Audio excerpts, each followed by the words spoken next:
Good morning बच्चों, कैसे हैं आप सभी लोग। जैसा कि आप सबको पता है, संकल्प ट्यूटोरियल से मैं आदित्य आप सबका स्वागत करता हूं। और आज मैं थोड़ा डिस्कशन करूंगा जैसे कि सुपर टेट क्या होता है और सुपर टेट के लिए क्या एलिजिबिलिटी होती है, सुपर टेट के सिलेबस क्या है, उसके करिकुलम क्या है, उसके एग्जाम पैटर्न क्या है, कितने क्वेश्चन कहाँ से पूछे जाते हैं, वो सारी चीजें, और हम लोग का बैच कैसे शुरू हो रहा है, कब शुरू हो रहा है, उसके ऑनलाइन ऑफलाइन बैचेस के प्रोसेस क्या है, वो सारी चीजों को थोड़ा देखने का प्रयास करेंगे। ठीक है। तो जैसा कि आप सबको पता है कि नौकरी आजकल की दुनिया में बड़ी ही कठिन हो गई है और सब लोग नौकरी के पीछे भागते चले जा रहे हैं। किसी ने कहा कि नौकरी हो और सुकून हो, ऐसा पॉसिबल तो नहीं है। लेकिन मैं कह सकता हूँ कि अगर जो आप एक सरकारी शिक्षक बन जा रहे हैं, तो वाकई में एक जिंदगी आपके काफी अच्छी मतलब कि ग्रो हो सकती है। और उस सरकारी शिक्षक की बदौलत आप बाकी चीजों को भी प्राप्त कर पाएंगे, जो भी आपके लाइफ में अपने लक्ष्य तय किए थे, वो सारी चीजें धीरे धीरे आपको मिलती चली जा रही है। और खास तौर से यह जो सेशन है वो उन बच्चों के लिए जो हिंदी माध्यम से शिक्षक बनने का सपना देखते रहे हैं, और हिंदी माध्यम उनके पास एक ऑप्शन के रूप में है, और वो बार बार इंग्लिश को लेकर के प्रॉब्लम्स उनके माइंड में और उनके थिंकिंग में वो सारी चीजें आती रहती हैं, और डर के मारे वो लोग किसी भी नौकरी के लिए अप्लाई नहीं कर पाते हैं। तो मैं उनके लिए एक वरदान साबित हो जाऊंगा कि यह जो हमारा शिक्षक बैच है, ये हमारा जो टीचिंग का जो भी हमारा क्लासेस वगैरह, यहाँ पर आप एक बार जुड़ कर देखिए और आपको पता चल जाए कि वाकई में हिंदी माध्यम के बच्चों को किस तरह से अंग्रेजी के साथ जोड़ते हुए शिक्षक बनने के सपने को पूरा किया जा रहा है। और पूरे भारतवर्षों में यह एकमात्र ऐसा संस्थान है जो कि बच्चे हिंदी माध्यम के लोग यहाँ पे जुड़े हुए हैं, और हिंदी माध्यम के बच्चों के लिए यह काफी प्रयासरत है और उनके लिए समर्पित संस्थान है। तो ऐसा कह सकते हैं कि हिंदी माध्यम के लिए एकमात्र ऐसा समर्पित संस्थान जिसने पूरे भारतवर्ष में अंग्रेजी माध्यम के विद्यार्थियों के सापेक्ष अपनी एक अलग पहचान बना करके रखी है। और वो चाहता है कि अपने जो भी हिंदी माध्यम के जो छात्र हैं वो लोग भी आगे बढ़ें, उनके अंदर भी स्किल है सिर्फ, और उनके अंदर एक कमी क्या रह गई कि वो डिमोटिवेटेड रह गए अंग्रेजी को लेकर के। तो ऐसे बच्चे इस सेशन से जुड़ सकते हैं, और साथ में हम लोग का जो बैच है अध्यापक वाला, उससे आप जुड़ सकते हैं।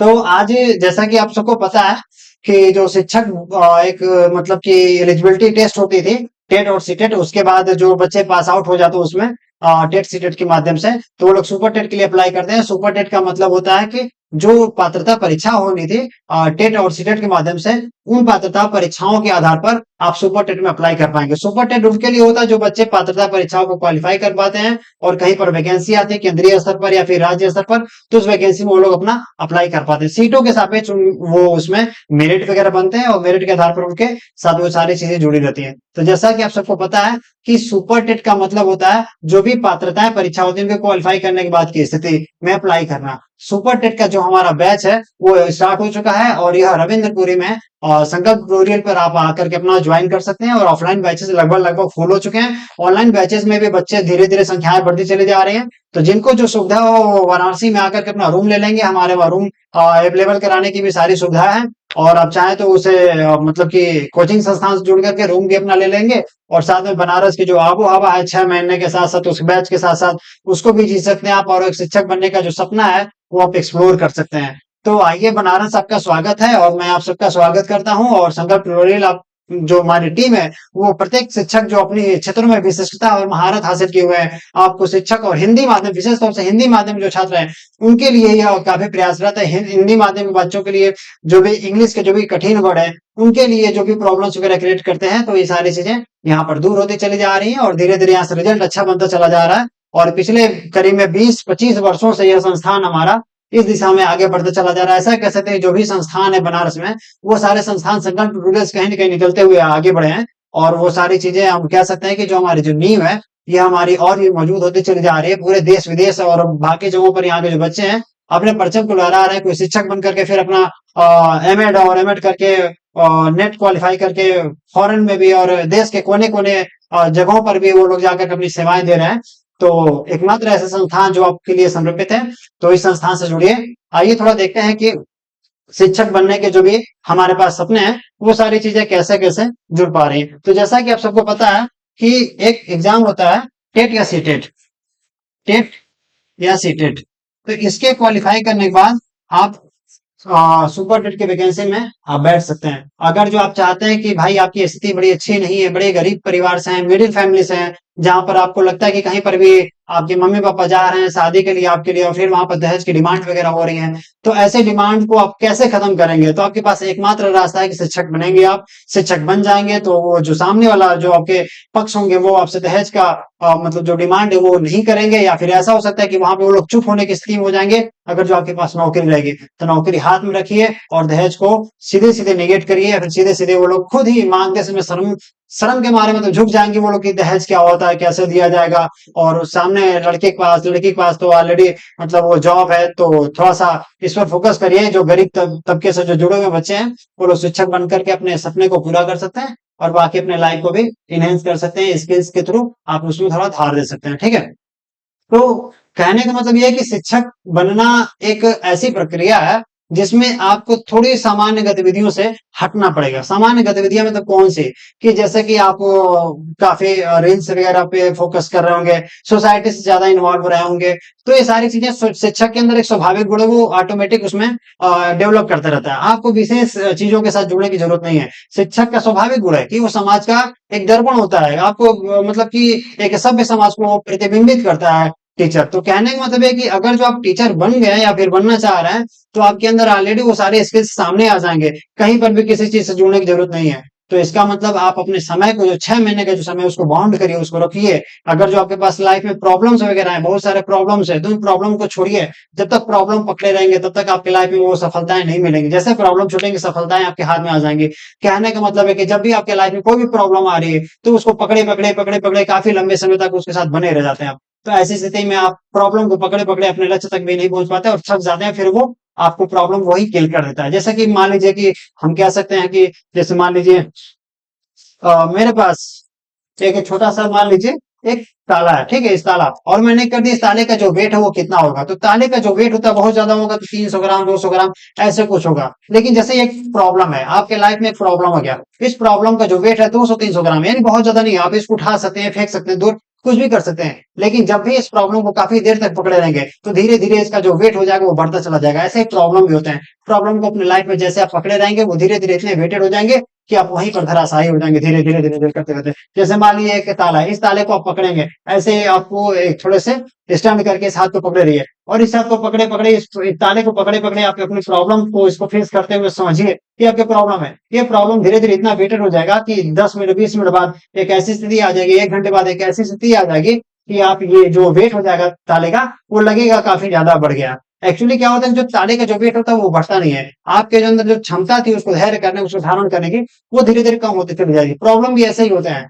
लाइफ में आपके। प्रॉब्लम जैसे जितने देर तक उसके साथ बने रहेंगे, प्रॉब्लम भी आपके साथ वैसे ही बना रह जाएगा। इसका मतलब है कि ताले का वेट ज्यादा नहीं है, इस प्रॉब्लम का वेट ज्यादा नहीं है। वेट कहां पर है? हमारे माइंड में है, उसको पकड़े रखने में। जैसे इस ताले को हम 1 घंटा पकड़ेंगे, प्रॉब्लम हमको किल कर देगा और हम यहीं पर धराशायी हो जाएंगे, हमारे हाथ में पैरालाइज भी हो सकता है। इसका मतलब हो गया कि आप अपने लाइफ में प्रॉब्लम को जितने देर तक पकड़े रहेंगे, उतने देर तक प्रॉब्लम आपको बार बार किल करता रहेगा, आपको खत्म कर जाएगा और आप समाप्त हो जाएंगे, कुछ नहीं बचेगा आपके पास। इससे अच्छा है कि आप इस ताले को, इस वेट को, इसके प्रॉब्लम को धीरे क्या करेंगे, साइड रख देंगे।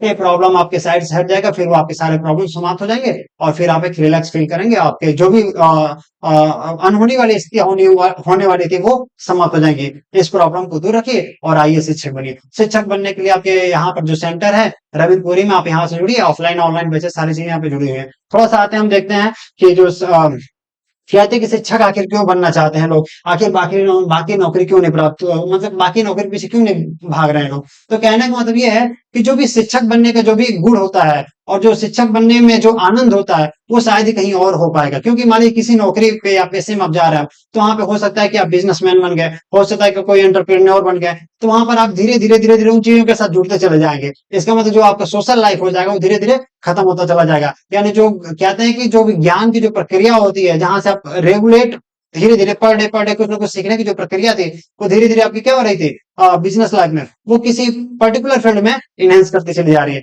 लेकिन अगर जो आपको सोशल पर्सन है, आपको लगता है कि नहीं मैं एक सामाजिक व्यक्ति हूँ और समाज आपको बड़ा ही भाता, या फिर इमोशनल व्यक्ति है थोड़ा सा आप, तो ऐसी स्थिति में आप शिक्षक बनने का जो भी सपना उसको पूरा करेंगे, तो उस लाइफ में आप हमेशा जुड़े रहेंगे, आप हमेशा स्वतंत्र रहेंगे और आपको अच्छा फील होता रहेगा। इसका मतलब ये हो गया कि आपके लाइफ में अगर जो शिक्षक बन जा रहे हैं आप, तो आप स्वतंत्र रूप से सामाजिक पर्सन के नाते आप स्वतंत्र रूप से अपने आप को मुक्त पाएंगे और एक अच्छा गुड फील बैड हैबिट जो है आपकी लाइफ से धीरे धीरे हट जाएंगे, निगेटिविटी हट जाएंगे, वाइब्रेशन जो भी होंगे आपके पास से वो बढ़ जाएंगे। कहने मतलब जो टीचर बन जाता है तो उसके पास जो भी लाइफ वगैरह उसके आगे की जो लाइफ होती है धीरे धीरे धीरे आसान होती चली जाए। आसान कैसे कि बहुत ज्यादा आपको वर्क नहीं करना होता है टीचिंग में, आपको बहुत ज्यादा वर्क नहीं करना पड़ेगा और धीरे धीरे आप इतना ज्यादा इतने अच्छे से एडजस्टमेंट कर लेंगे अपने टाइम को कि आप एक तरफ टीचिंग का लाइफ देखेंगे, एक तरफ अपने फैमिली का लाइफ देखेंगे, एक तरफ आप सोसाइटी का लाइफ देखेंगे, एक तरफ आपके टीचिंग स्किल को इनहेंस करने के जो भी कोर्सेज वगैरह वहां पे इंक्लूड होते रहेंगे। साथ ही जो समाज में जो भी गतिविधियां घट रही हैं उसको कैसे एजुकेशन से कोरिलेट करके बच्चों के सामने डालना है, उससे आप दिन प्रतिदिन नए इनोवेटिव थॉट से जुड़ते चले जाएंगे। तो इसका मतलब हो गया कि टीचर बनने की जो प्रक्रिया होती है वो इतनी अच्छी होती है, और टीचर बनने के बाद की जो प्रक्रिया होती है, जो टीचर बनने के बाद की जो भी आपके व्यक्तित्व का जो विकास होता है वो इतनी अच्छी होती है कि आपके लाइफ को हमेशा क्या करेगा, ग्रो करता रहेगा, और आप हमेशा उन बच्चों के बीच में बैठे रहेंगे जो बच्चे एकदम नए और युवा यूथ होते हैं। जैसे कि कोई बच्चा 10 साल का, कोई 15 साल का, 20 साल का, ऐसे बच्चे आपके सामने बैठे रहेंगे। आप हमेशा किसी भी एज में जाएंगे तो आपको हमेशा एक एनर्जी मिलता रहेगा उन बच्चों के बीच में। ऐसा कह सकते हैं कि जो आपका लाइफ होगा ना वो एकदम से हमेशा यूथ बना रहेगा, आपके जो थॉट होंगे वो हमेशा यूथ बना रहेगा। बाकी चीजों में धीरे धीरे बाकी भी बिजनेस वगैरह, लेकिन वहां पर आपको आनंद तो है, लेकिन कहने का मतलब जो आपके सेटिस्फेक्शन, इंटरनल जो मोटिवेशन है वो डिमोटिवेट हो जाएगा, वो उसमें वो जो चीजें मिलने वाली थी वो साथ नहीं मिल पाएंगे। शिक्षक बनने के बाद आपके पास बहुत सारे ऑप्शंस खुल जाएंगे, बहुत सारे बिजनेस भी कर सकते हैं आप, बहुत सारे सेवाएं भी कर सकते हैं आप, बहुत सोसाइटी को एक अच्छा डायरेक्शन दे सकते हैं आप, मतलब बहुत कुछ कर सकते हैं शिक्षक बनने के बाद। तो क्या वही एक कोट मुझे याद आया था कि कहीं मैंने सुना था कि राधा जैसी सादगी है तुम में, वरना गोपियां भी कम खूबसूरत थोड़ी थी। मतलब कि एक जो शिक्षा का वो जो सिंप्लिसिटी वाली जो लाइफ होती है और उसमें जो भी कॉम्प्लेक्सेस होते हैं, प्रॉब्लम्स वगैरह इतनी कम होती है कि आपको धीरे धीरे इतना अच्छा फील होने लगेगा कि लगेगा यार ठीक है, अब मतलब इस लाइफ के साथ हम और भी चीजों को एडजस्ट करना चाह रहे थे तो वो शायद हो जाए।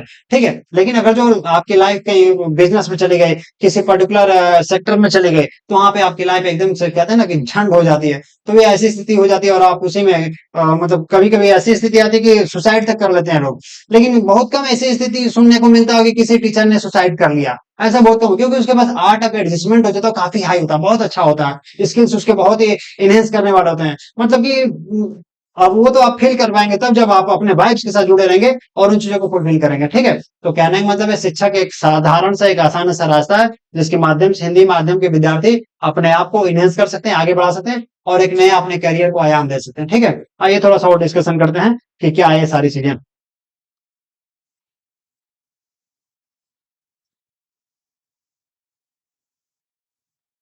तो थोड़ा देखते हैं कि जो सुपर टेट है, वो जो सुपर टेट का जो भी प्रोसेस वगैरह, सिलेबस वगैरह वो क्या है, थोड़ा आए तो देखते हैं इसमें। ठीक है, तो ये तो नौकरी पकड़िए और दहेज कैंसिल करिए, अध्यापक बनिए, दहेज छोड़िए, ये सारी चीजें हैं। और यहाँ पर दिया गया कि अध्यापक भर्ती परीक्षा का जो पाठ्यक्रम है वो क्या है। ठीक है, तो जो पाठ्यक्रम है थोड़ा देखते हैं इसको, कि हम थोड़ा सिलेबस पर आते हैं। सिलेबस और जो सुपर टेट होता है, सुपर टेट में क्या होता है कि दो तरह का सुपर टेट होता है। एक सुपर टेट प्राइमरी के लिए होता है और एक सुपर टेट जूनियर के लिए होता है। जो अभी 2019 में पेपर हुआ था, जो भी यूपी में हुआ था, जिसको सुपर टेट के नाम से जाना, वो प्राइमरी के लिए था। और फिर उसके बाद भी वैकेंसी आई थी जूनियर वाली, तो उसको भी सुपर टेट के नाम से दिया गया, लेकिन जूनियर सुपर टेट के नाम से उसको दिया गया था। तो अभी जैसे कि जैसे गवर्नमेंट को लेकर के थोड़े से असमंजस की स्थिति है कि यार क्या होगा अगले चुनाव में, होगा नहीं होगा, हमारी इतनी सारी प्रॉब्लम्स वगैरह सब लोग सामने लेकर के आ रहे हैं और सरकार के जो ट्रांसपेरेंसी उस पर भी सवाल उठ रहे हैं। तो सरकार इन चीजों को लेकर थोड़ा सा कठोर हुआ है, थोड़ा सा एक्टिव हुआ है।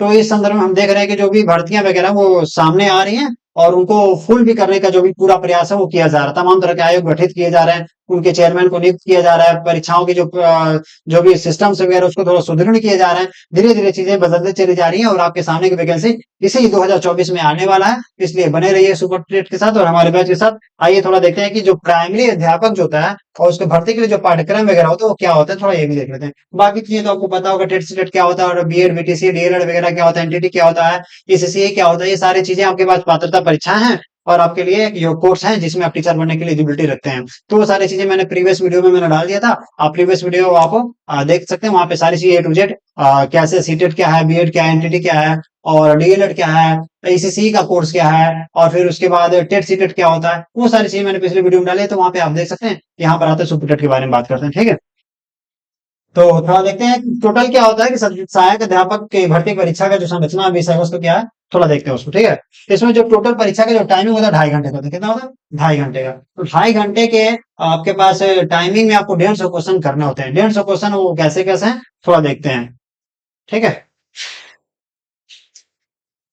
तो ये देखिए आपका प्रश्न का जो प्रकार होगा वो बहुविकल्पी टाइप का होगा। बहुविकल्पी का मतलब हो जाएगा कि ऑप्शनल वाला होगा जिसमें मल्टीपल चॉइस क्वेश्चन आपके पास होते हैं, वो सारी चीजें होंगी बहुविकल्पी टाइप के। 150 क्वेश्चन होंगे और जो पूर्णांक होगा 150 होगा। और आपके पास जो टाइम भी दिया जाएगा 150 मिनट ही दिया है। 150 मिनट का मतलब होता है 150 मिनट का मतलब 2.5 घंटे। ठीक है, आगे आते हैं थोड़ा। फिर ये देखिए आपके पास देखिए सारे सिलेबस वगैरह यहाँ पे दिए हैं कि भाषा का एक पेपर है आपका। अब भाषा के पेपर में आपके पास हिंदी, संस्कृत, भाषा पेपर में आपके पास हिंदी, संस्कृत, अंग्रेजी, ये 3 आपके भाषा पेपर आएंगे जिसमें से कुछ क्वेश्चन आएंगे। वो क्वेश्चन आपको बता देते हैं। ये अभी पैटर्न देख ले रहा तब तक। तो भाषा में हिंदी, संस्कृत, अंग्रेजी, ये 3 आपके रहेंगे। साथ में जो पहला खंड होता है, जो भी लेवल होता है उसका लेवल, विज्ञान, गणित, पर्यावरण और सामाजिक अध्ययन, ये सब कक्षा 12 तक के होते हैं। यानी भाषा के जो भी प्रश्न होते हैं वो, और विज्ञान के, गणित के, पर्यावरण के, सामाजिक अध्ययन के प्रश्न जो होते हैं ये कक्षा 12 तक के जो भी कहते हैं कि लेवल है वहां तक के क्वेश्चन पूछे जाते हैं, उससे हाई नहीं पूछे जाते हैं। जो दूसरा सेक्शन है देखिएगा इसमें शिक्षण कौशल, बाल मनोविज्ञान, सूचना तकनीकी, जीवन कौशल प्रबंधन एवं अभिवृद्धि जो होता है ये डीएलएड स्तर के पाठ्यक्रम से जुड़े होते हैं। डीएलएड का मतलब जो आप टीचिंग ट्रेनिंग कोर्स में आप डीएलएड या बीटीसी के नाम से भी कोर्स किए थे उनसे जुड़ी हुई चीजें को पूछा जा रहा है, उससे लेवल की सारी चीजें पूछी जाती है। ठीक है, आगे आते हैं थोड़ा सा देखते हैं। आगे दिया कि विषय पाठ्यक्रम और उसके निर्धारित अंक। तो इसमें दिया भाषा दिया है, तो भाषा वाले में देख लेते थोड़ा सा क्या है। ये देखिए भाषा में दिया हिंदी, संस्कृत, अंग्रेजी, ये 3 आपके भाषा दिए हैं जिसमें से आपको व्याकरण पूछा जाएगा, अपठित गद्यांश पूछे जाएंगे, ग्रामर पूछे जाएंगे, कॉम्प्रिहेंशन, जो कुल मिलाकर 40 अंक के होंगे।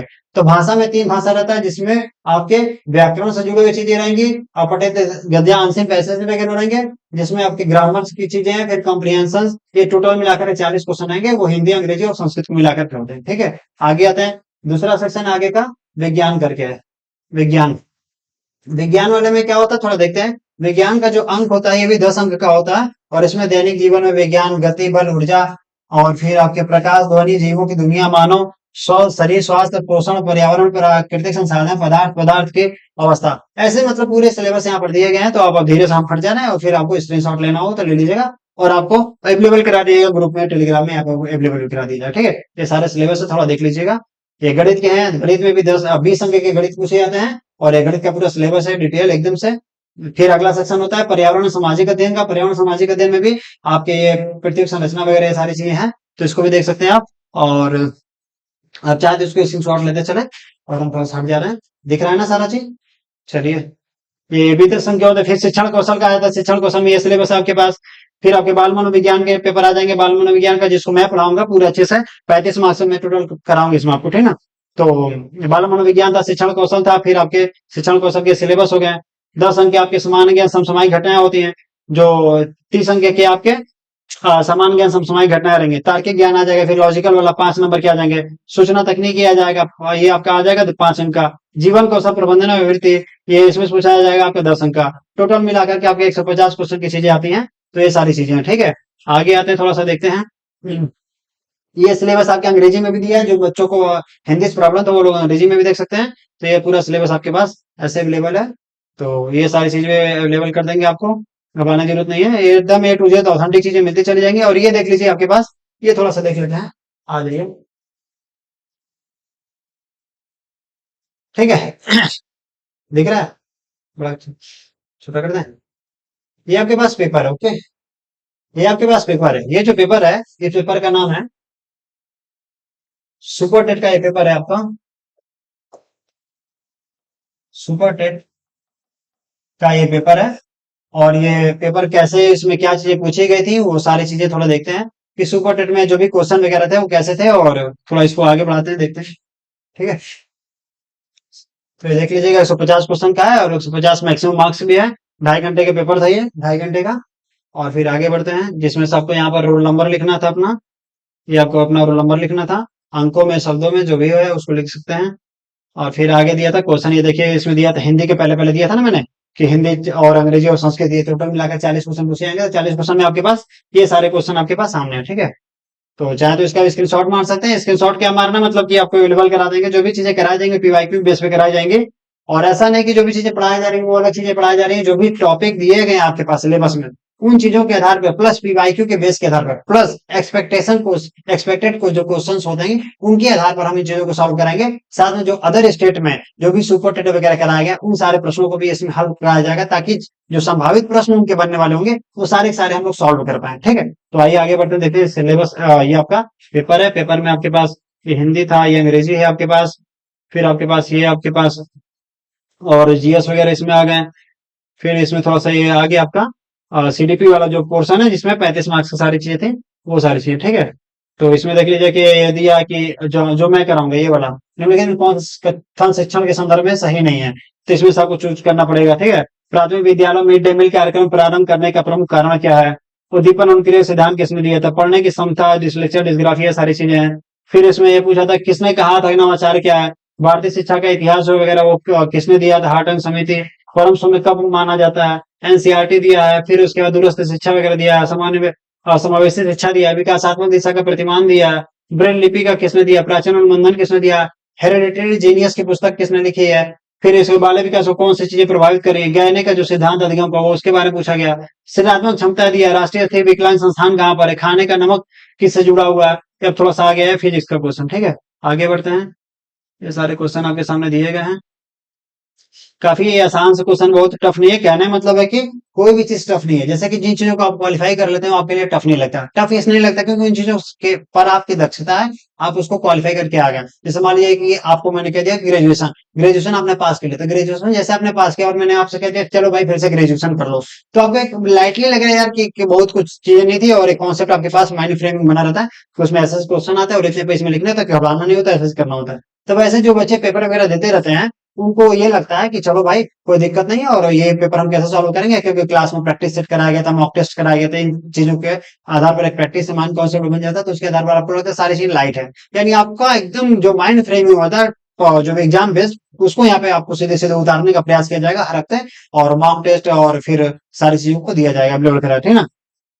प्रॉपर आंसर की और एक्सप्लेनेशन के साथ ये सारी चीजें आपके क्लास में मिलती रहेंगी। ओके, फिर ये सारे क्वेश्चन दिए गए हैं, सब देखते रहिए। देखेंगे क्या मतलब इतना तेज इसको स्क्रॉल करें, देखेंगे कहाँ पर। कहना मतलब ये सारे क्वेश्चन आपके पास है और ये आपको ऐसे ऐसे बहुत सारी चीजें हैं, तो कोई मतलब नहीं है। ये आंसर की भी मैंने नीचे डाल दिया था, तो आंसर की भी आप मिला सकते हैं सारी चीजों को। कोई कहने मतलब ये जो सारी चीजें हैं ना, ये सिर्फ और सिर्फ इसलिए दिखाई गई हैं ताकि आपको लगे कि पेपर में वाकई में होता क्या। ठीक है, तो पेपर में क्या होता है, कहने का मतलब ये होता है कि जो सारे पेपर है, पेपर आपको एक बेस देता है। इस बेस पर आपको लगता है कि नहीं मैं इस पेपर को कर पाऊंगा नहीं कर पाऊंगा। खास तौर से जिनको प्रॉब्लम है कि नहीं भाई अंग्रेजी को नहीं आ रहा, कैसे बनेंगे क्या करेंगे, तो उनके लिए थोड़ा सा एक अच्छा सा प्रयास यहाँ पर करने के किया गया था।